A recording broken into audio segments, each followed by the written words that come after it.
Yun guys, good morning. So meron naman tayo dito change oil, Toyota Vios, taga KS16 Lancaster. So lalagay na muna tayo ng flashing oil para pag dinray natin, malinis na malinis. Okay.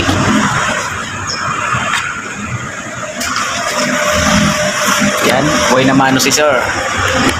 Si boss, taga KS16 Lancaster. So yun, papandar na tayo. Sa Miming, may pick ka dyan Miming. So itong Toyota Vios niya mga boss ay manual transmission. Ayan, may cambio. So paandarin natin siya ng 3 to 5 minutes. Apak ng clutch, tapos style. So ang kanyang mileage mga boss is 20,814. Napakabata pa nito. Baby pa. So chichigin naman natin lahat kung anong pupwedeng linisin kasi for cleaning pa ito lahat kasi 20,800 pa lang. Ayan, makikita ko lang sa inyo. So ito mga boss, ang kanyang mileage 20,814. Ayan, Toyota Vios, manual transmission. So si sir taga KS16 Lancaster. So shout out nga pala sa ating mga customers sa Lancaster. Buong Lancaster na yan, kung saan na ano yan, lugar dyan. Maraming ano yan, Sinakop, Imos, Gentry, Kawit, Navarro, yan, marami yan. So lahat na yan eh, mayroon tayong mga customer, mayroon ding hindi, may ayaw sa atin. Syempre hindi lahat ng ano mayroong ayaw, di ba? Pero shout out sa ating mga followers diyan, mga customer natin sa Lancaster. Okay, chichikin muna natin lahat. So ito guys, yung kanyang air cleaner, unang-una, titingnan niyo yan. Tingnan niyo kung okay pa o hindi na. Oh, maitim na. So ito, syempre 20,000 kilometers, lilinisin lang natin to. Brake fluid. Yan. Tapos coolant. Parang kulang na ito. Papalitan na natin ang coolant niyan pagkano. So ito guys, yung kanyang cabin filter nasa loob. Ito, ayan, ito lang oh. Yung lagayan niya. Tapos sa mga Toyota Vios mga boss na modelo, mayroon ditong stopper sa gilid. Yan, tatanggalin nyo tapos ihilahil lang tong pinaka lagayan. So ito mga boss yung kanyang guys, yung cabin filter or aircon filter. Ayan, oh, ang dumi ah. Ayan, nakukuha yan mga boss sa labas. So normal lang naman yan na may papasok na dumi, kaya nga may filter para hindi pumasok doon sa evaporator niya. Ayun loob, ayun yung motor. Doon ang motor sa loob mga boss. Okay, sa gitna ang motor ni blower motor ni Toyota Vios. Pag Mirage dito sa kanan. So ito yung cabin filter at saka air filter. Yan, pinapandar pa natin ito mga boss para sa kanyang flashing oil para malinis. Toyota Vios. So ipapakita ko sa inyo yung sticker ni sir ng KS22.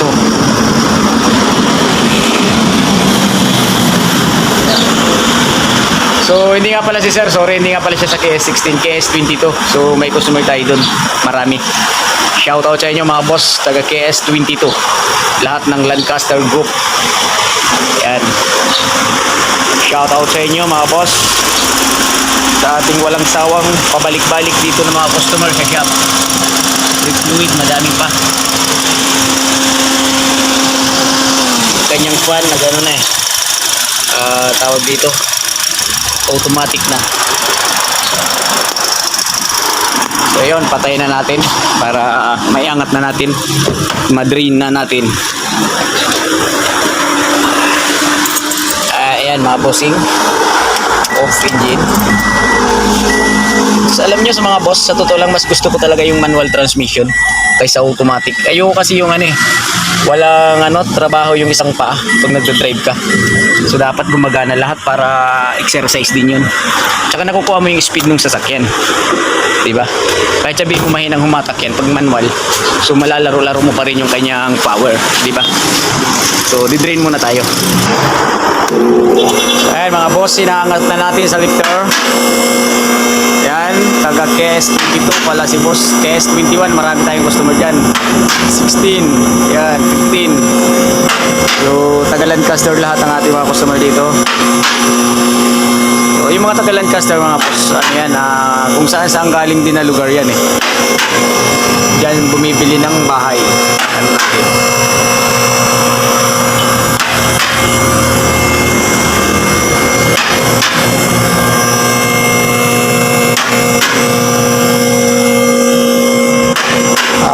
Si Sir na pala, no, buhay na mano sa shop.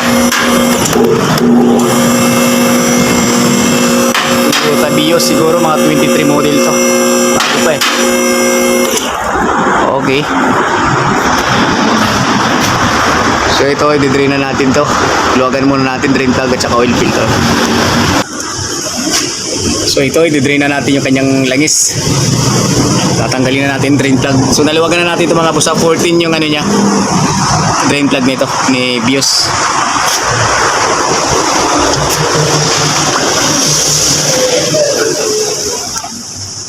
Kulay itim na. Filter. Yan.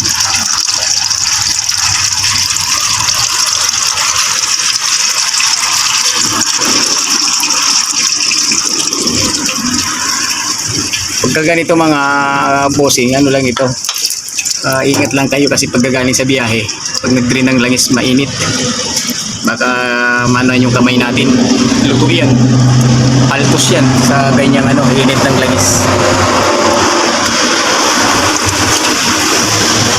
Tapos yung kanyang coolant nga pala, ito na, low. So dadagdagan na lang to or i-drain na lang to para PMS na siya. Pangilalim. Brake pad makakapal pa. Gear oil nito mga boss, magpapalit dito mga 70,000 kilometers pa, 80,000. So hindi siya ganun kabilis. Mga under chassis niya okay pa.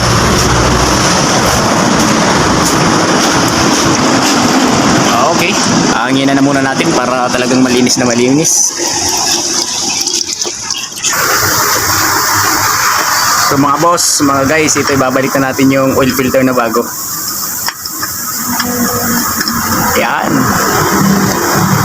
May natulog pa siya, may hangin pa. Hinahanginan pa natin. Para talagang said na said. So i-drain na natin tong coolant niya. Ayan o. Ito yung drain plug. Luluwagan na natin yan. Saka nakalow na kasi siya. Kaya kailangan may drain na. So mga boss, mag-drain tayo ng ano, coolant, change coolant. Ayan, nasa baba yung kanyang drain plug. Si Toyota Vios. Ayan o, kulay pink. Kanyang coolant kulay ng Toyota Vios.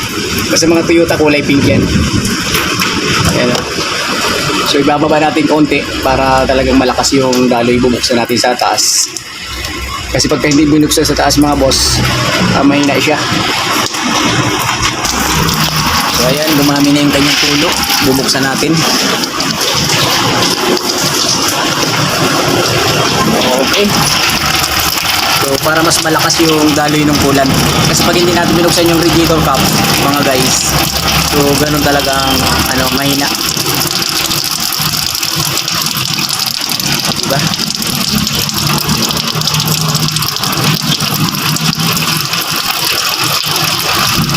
Toyota Vios change coolant.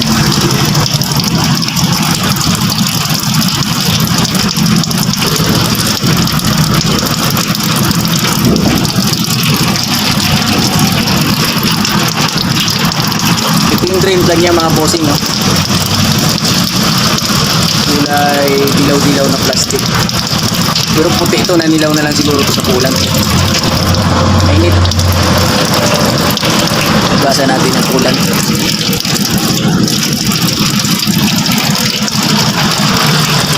Ipapakita ko lang sa inyo yung gagamitin natin kulang. Tsaka yung oil na gagamitin natin kasi change oil din ito ka. So ito yung ating gagamitin coolant mga boss, big. Yan, ready to use na yan siya. USE. Tapos ito yung kanyang oil filter na ginamit. Tapos semi-synthetic na oil. Yan. For 7,000 kilometers. Ito pa nag-drain pala kayo mga bossing. Bubuksan rin yung bubuksan niyo yung radiator cap para yung daloy nung niya, coolant tuloy-tuloy.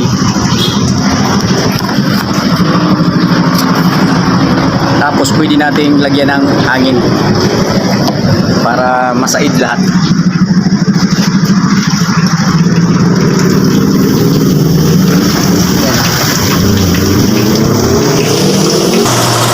Ayan guys, ibabalik na natin itong green plug ng radiator para masalinan na natin ang coolant.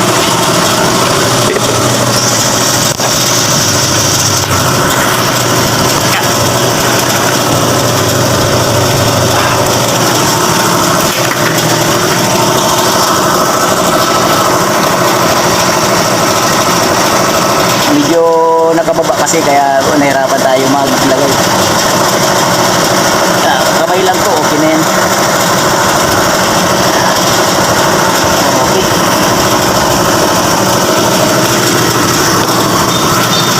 Yan guys, sasalinan natin ng langis. Si Toyota Vios. Sarap na naman ang pakiramdam niya kasi bagong-bago. So ang laman niya nga pala mga boss, ganun pa rin naman. 3 liters mahigit. So titirahan nyo lang siya ng konti sa 4 liters. Yan o, 4 liters yan. Ayan, sakto lang ito. Yung ating tira.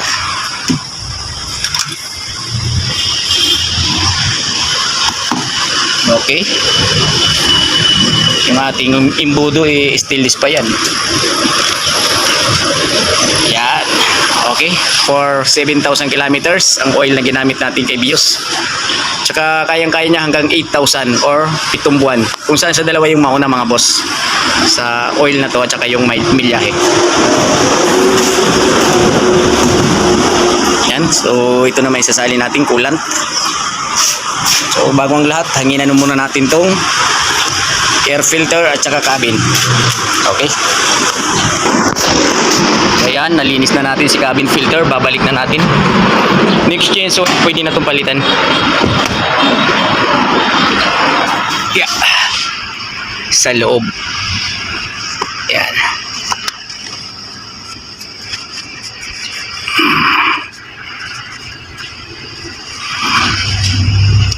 Okay. Yan, lock. Tapos ito yung parang shock na maliit. So ito na, naibalik na natin guys yung kanyang cabin filter. So sakto naman ang pagkakalagay. Nabubuksan naman tong kanyang box na lagayan. Air cleaner na naman yung ating balik. Yan, nasa loob na. Dalawa yung lock. Air cleaner. Yun. Yan. Tapos yung reserve, lalagyan natin na yung coolant. One eternity later. Ayan, sasali na tayo ng coolant ni Vios.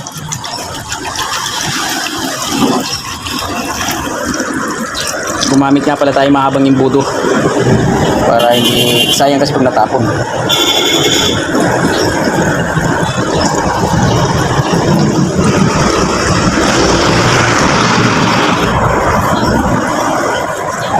So itong ginamit natin mga bossing na coolant, US gawa to. Pick.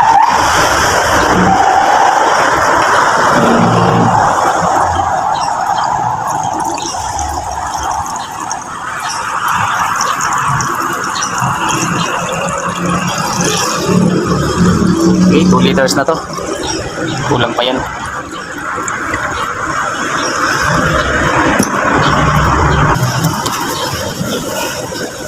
Ito pang 4 liters to mga boss. 4 liters yung kanyang capacity ng coolant.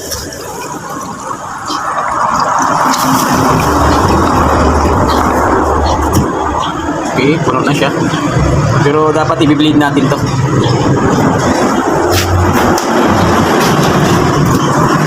Ipisil-pisilin natin tong kanyang radiator hose.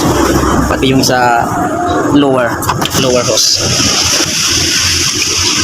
Kasi para huminga siya mga boss. Oh. Yan. Ganyan yung pag-bleeding ng radiator. Yung iba naman merong bleeder. Hindi tayo mahirapan. So ito, pipisil-pisilin nyo lang yung radiator hose. Lower at saka upper. Yan para siksik talaga siya.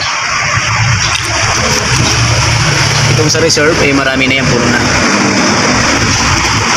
Dagdag pa natin konti.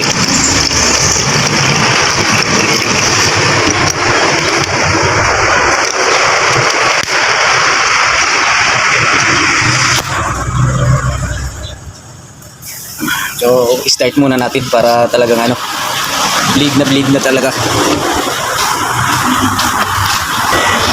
Ayan, start na natin si Bios para yung kanyang coolant sa kalamis mag-ano na sa level. Umikot na doon sa loob.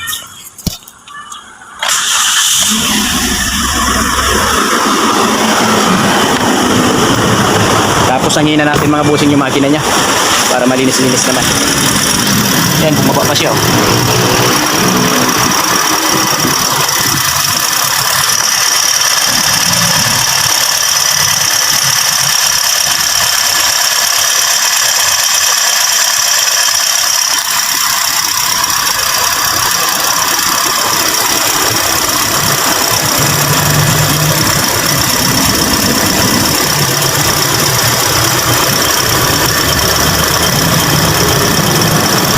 So ayan mga bossing. So hindi na siya nababa, ibig sabihin punong-puno na siya. Tatakpan na natin siya. Okay na yan. Tapos yung may tira, ipapadala natin to sa customer para for in case na magbawas, so may pandagdag si bossing. Yan bawal ang magbukas pag mainit. Okay, hangin na natin yung makina niya para kahit pa paano malinis. So ito mga boss, pinapandar pa natin yan para umikot na yung kanyang lagi sa loob ng makina. Saka yung kulat niya, siyempre nag-bleed tayo. Papatayin na natin siya para masukat natin yung langis. Yun. Okay, check na natin yung coil. Kasi yung coolant niya okay na yun. Tapan natin yung subranizer na coolant para madala niya.